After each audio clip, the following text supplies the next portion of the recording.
나한테 결단합시다. 내 영혼아, 다른 것을 지금 눈치 볼 때가 어디 있느냐. 하나님이 내 앞에 있고 하나님이 나의 찬양을 들으시고 하나님이 나를 인도할 준비가 되셨는데, 내 영혼아, 오로지 하나님만 바라보고 하나님만 선포하라. 하나님 다윗처럼 예배하는 예배가 오늘 우리 뽕덕한 교회 가운데 펼쳐질 수 있도록 하나님 우리를 붙드시고 우리를 새롭게 하시옵소서. 예배를 향한 우리의 마음과 하나님의 부르심을 다시 한번 결단하며 우리 주여 너를 나에게 기도합니다.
주님 당신은 내 삶 구석구석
없곤 하지만 항상 결국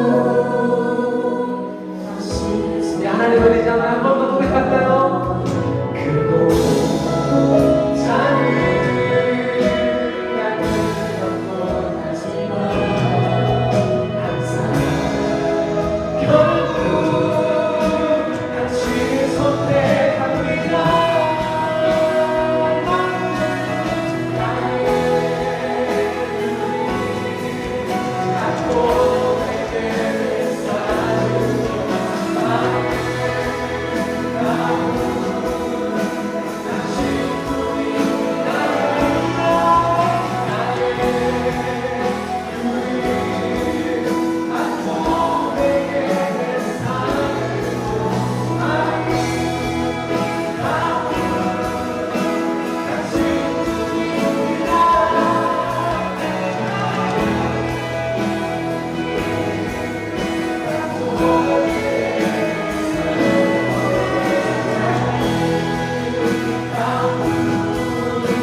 하나님 내 작은 마음을 붙들어 주시고 하나님 내 넘어진 마음을 다시 한번 일으켜 주시고 언제나 하나님 안에서 평안을 찾고 하나님 안에서 기쁨을 찾으며 하나님 안에서 소망을 찾는 우리가 될 수 있도록 하나님 이 시대 청년들을 하나님 이 시대 청소년들을 하나님 그렇게 붙들어 주시고 역사하여 주시옵소서. 우리 하나님을 의지하면서 다시 한번 주여 한번 부르는 기도합니다. 주여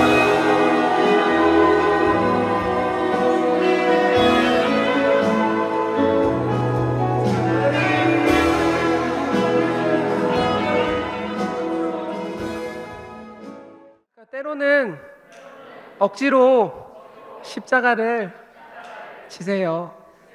그런 은혜가 우리 가운데 있길 축복합니다. 마태복음 27장 32절 말씀입니다. 우리 앞에 PPT를 보시면서 함께 큰 소리로 읽겠습니다. 시작. 시몬이란 구레네 사람을 만나매 그에게 예수의 십자가를 억지로 지워가게 하였더라. 한 번 더 여러분만 선포하겠습니다. 시작.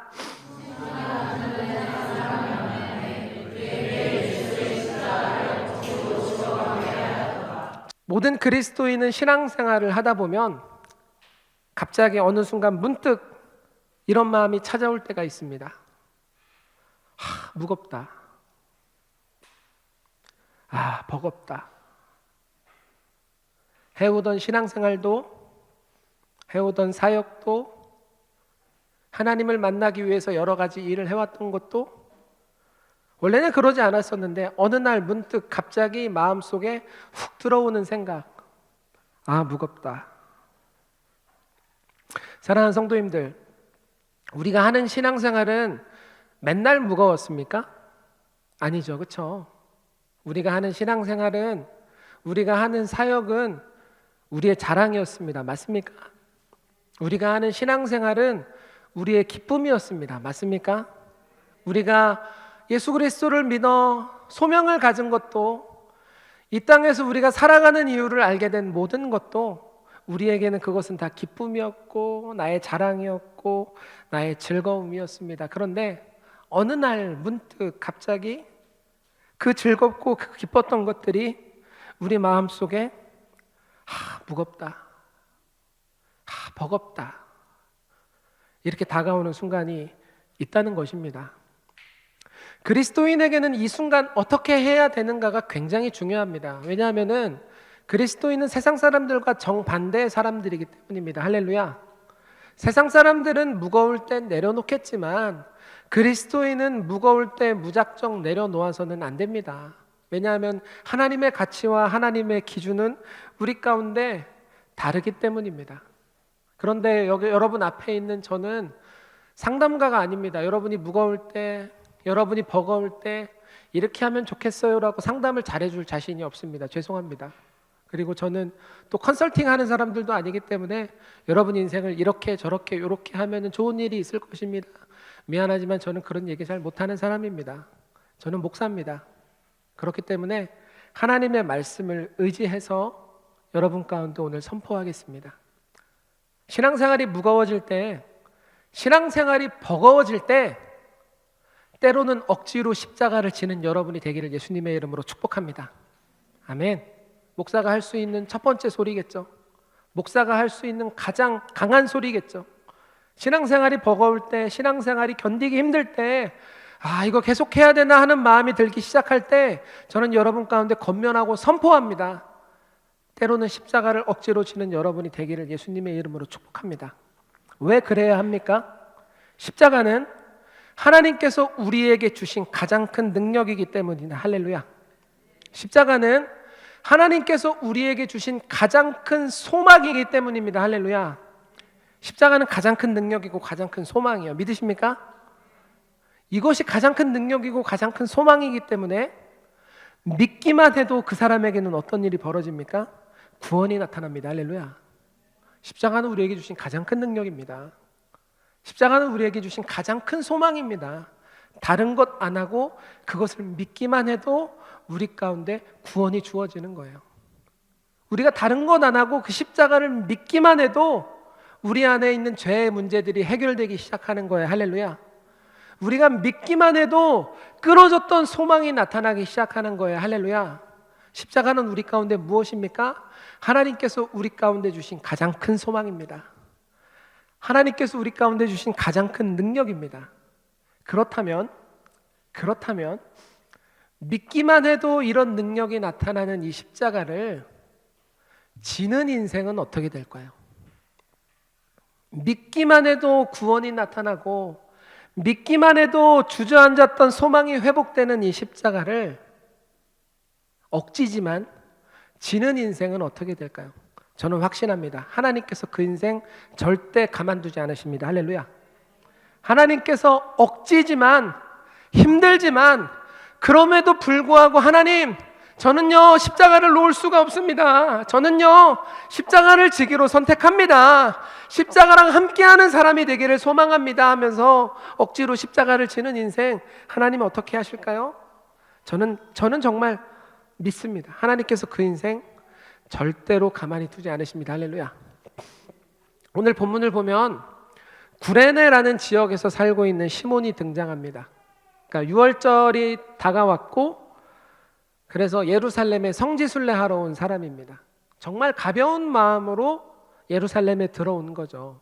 그런데 갑자기 로마 병정이 완전 무장을 한 상태에서 시몬한테 이야기합니다. 시몬, 너 십자가 져. 여러분 한번 생각해 보십시오. 여러분 다른 나라 축제 갔는데 축제에서 총을 들고 있는 군인이 여러분한테 이야기합니다. 이거 억지로 하세요. 하면 여러분 부인할 수 있겠습니까? 시몬도 똑같은 마음이었을 거예요. 완전 무장한 로마 군인이 와서 이거 지세요. 이거 빨리 지세요. 이야기하니까 어쩔 수 없이 그 십자가를 억지로 집니다. 시몬은 십자가를 지면 어떻게 되는지 아무것도 모릅니다. 시몬은 이 십자가가 무엇을 의미하는 것인지 아무것도 모릅니다. 다만 그 십자가를 억지로 지는 거예요. 시켰으니까, 할 수 없으니까, 상황이 그렇게 밖에 되지 않으니까. 그래서 시몬은 십자가를 억지로 집니다. 아까 제가 말씀드렸었죠. 십자가는 무엇입니까? 하나님께서 우리 가운데 주신 가장 큰 능력입니다. 할렐루야. 하나님께서 우리 가운데 주신 가장 큰 소망입니다. 할렐루야. 그러므로 이것을 믿기만 해도 놀라운 능력이 나타납니다.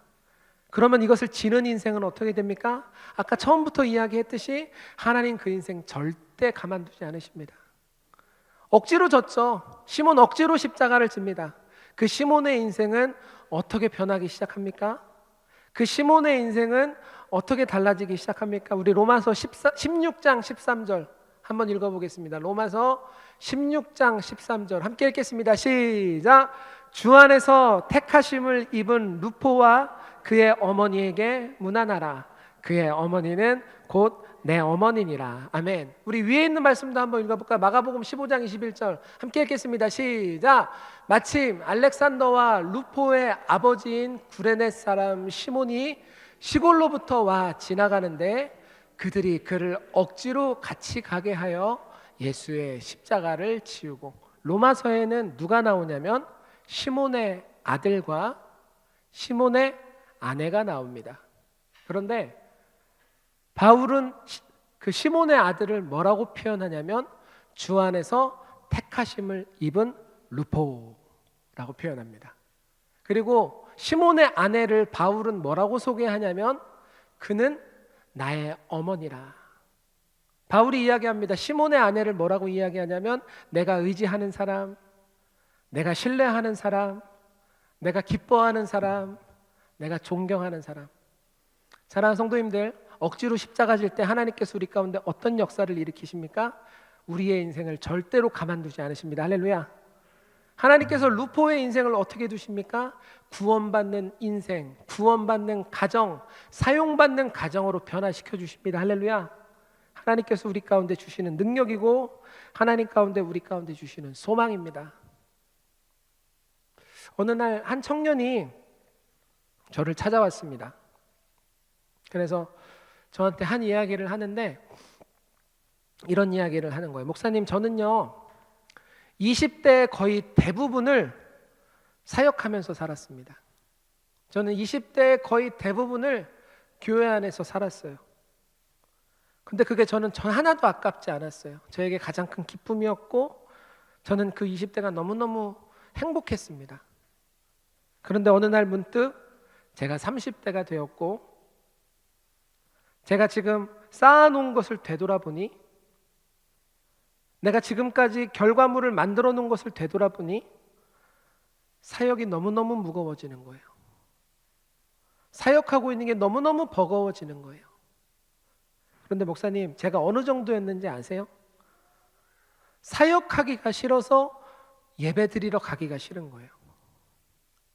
사역하는 게 너무 싫어서 교회를 가기가 싫어지는 거예요.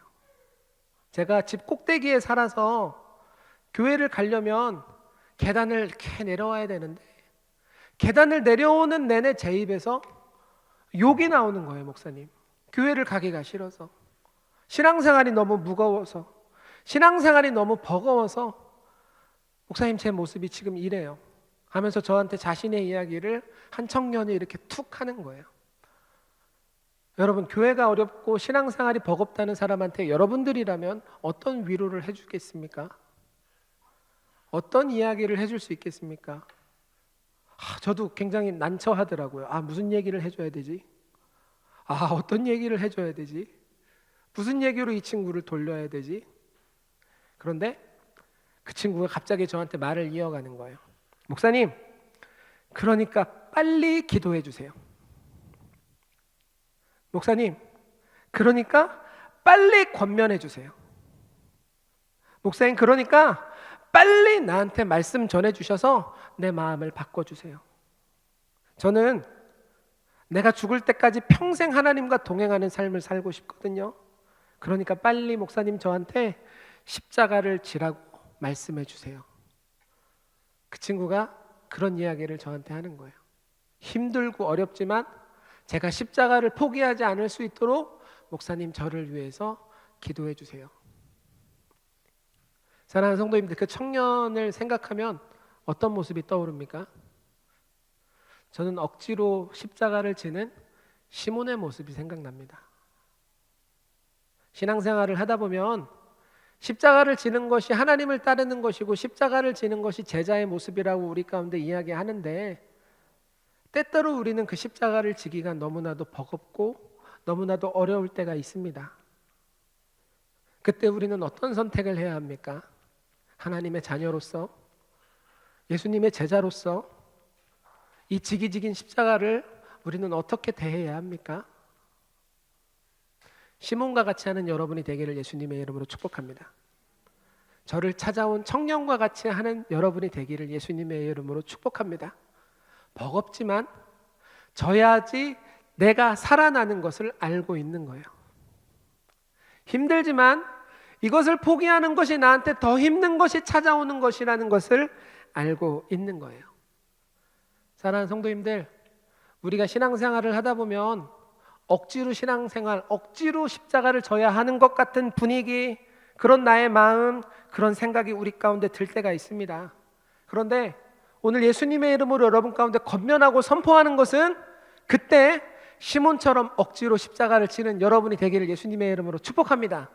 그때 하나님께서 우리의 인생을 바꾸시고 변화시켜 주시고 새롭게 하실 줄 믿습니다.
찬양입니다. 하나님 우리의 마음을 빼앗기지 않게 하소서. 내가 어떤 사람인지 빼앗기지 않게 하소서. 하나님의 자녀로서 예수님을 따르는